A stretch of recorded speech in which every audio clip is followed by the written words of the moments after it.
Blah, blah, blah, blah.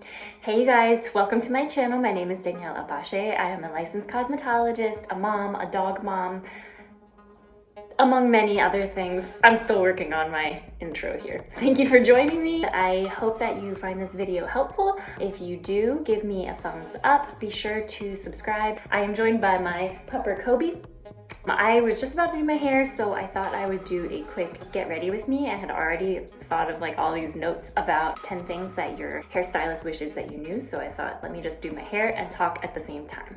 So let's get right into it. Okay, number one. The first thing that I have on my list, I think it's like was my greatest pet peeve in the salon.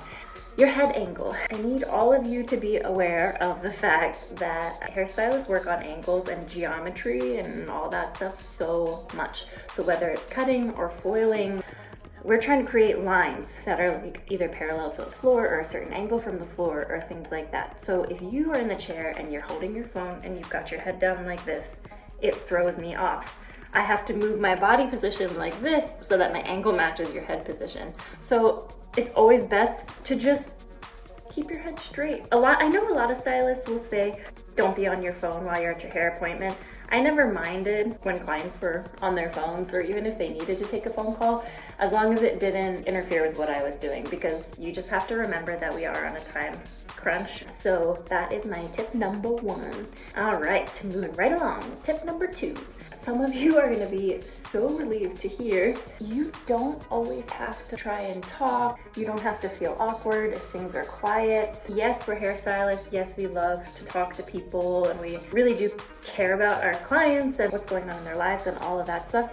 But if you're somebody who doesn't like to talk, that is perfectly fine. You can even feel free to say, hey, this is such a relaxing time for me when I come to get my hair done. Most of my appointments, I'd probably rather not talk. Nobody's gonna take offense to that. You're gonna come in, you're gonna sit, you're gonna relax. Nobody's gonna feel awkward. And honestly, doing hair takes a lot of focus. So it's kind of nice to have a moment where you can actually really, really focus down on what you're doing. Okay, cool. Tip number three. Okay, no shows equals no pay, okay? If you don't show up to a hair appointment and you don't let anybody know that you're not coming, I have zero opportunity to fill that time. And I get paid by commission. So if you don't come, I don't make any money for that 2 hours that you were supposed to be sitting in my chair. Obviously, we know things happen. Emergencies happen, life happens. If you're a great client and always show up to your appointments, do not feel bad if every once in a while you have to cancel for one reason or another. Okay, tip number 5. So shampoo, why am I calling them tips? Tip number 5? It's not a tip, it's a...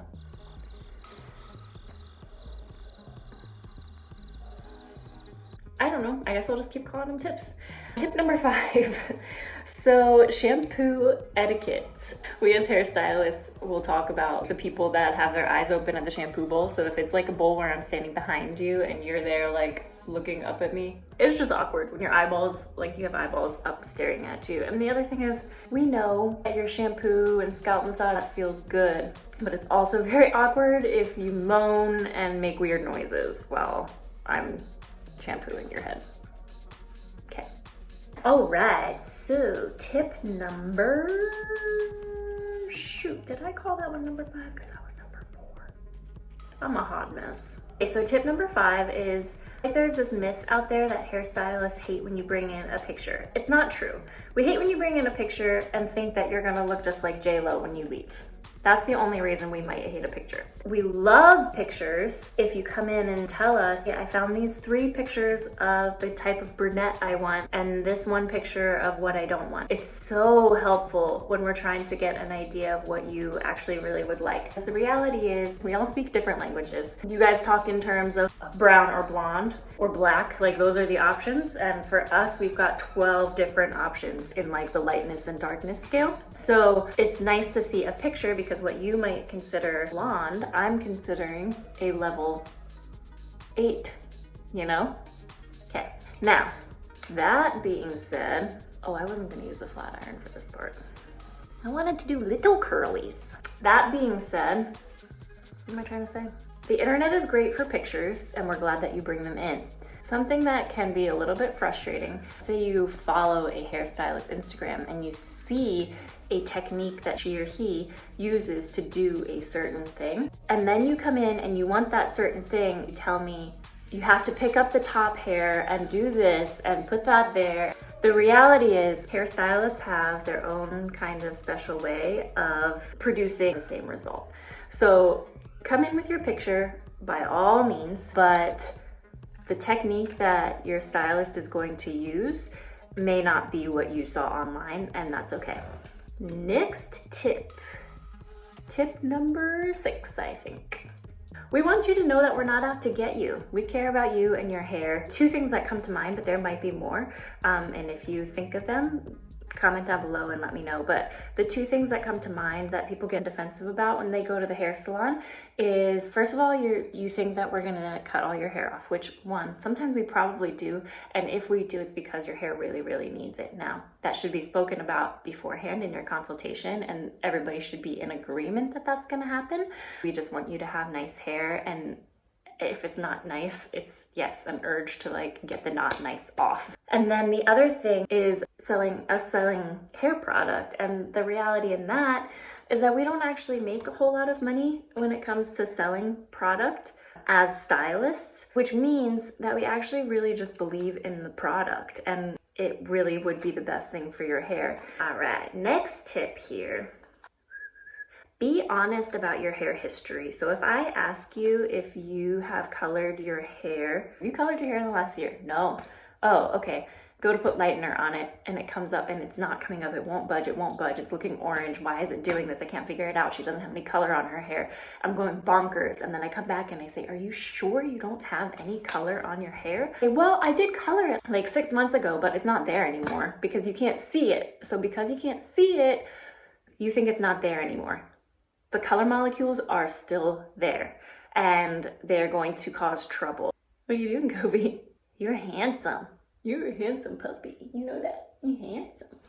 So maybe ask your stylist, if she asks you, have you colored your hair recently? Just say, I colored it 3 years ago. Would there be any color left over on the very ends with how long my hair is? Or would that have already been cut off? Because she'll be able to tell you that. She or he. I keep saying she or he. Next, we like to hear what you think about your hair either way. We have some people who very aggressively tell us they don't like how things turned out sometimes. But then we also have the people who are afraid to tell us because they don't want to hurt our feelings. And honestly, that's the majority of people. They don't want to hurt our feelings, so they won't say if they don't like it. Tell us. We'd rather you be happy with your hair. Why can't I get this?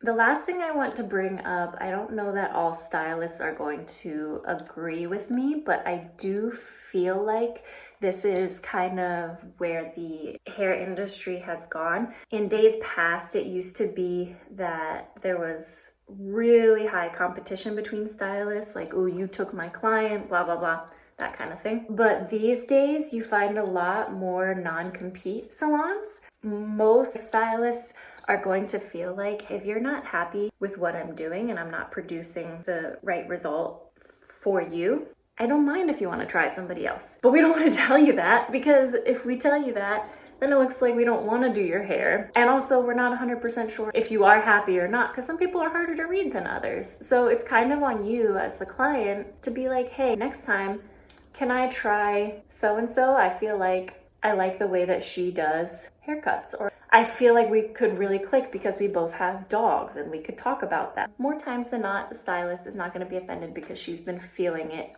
as well, that you might be happier with somebody else.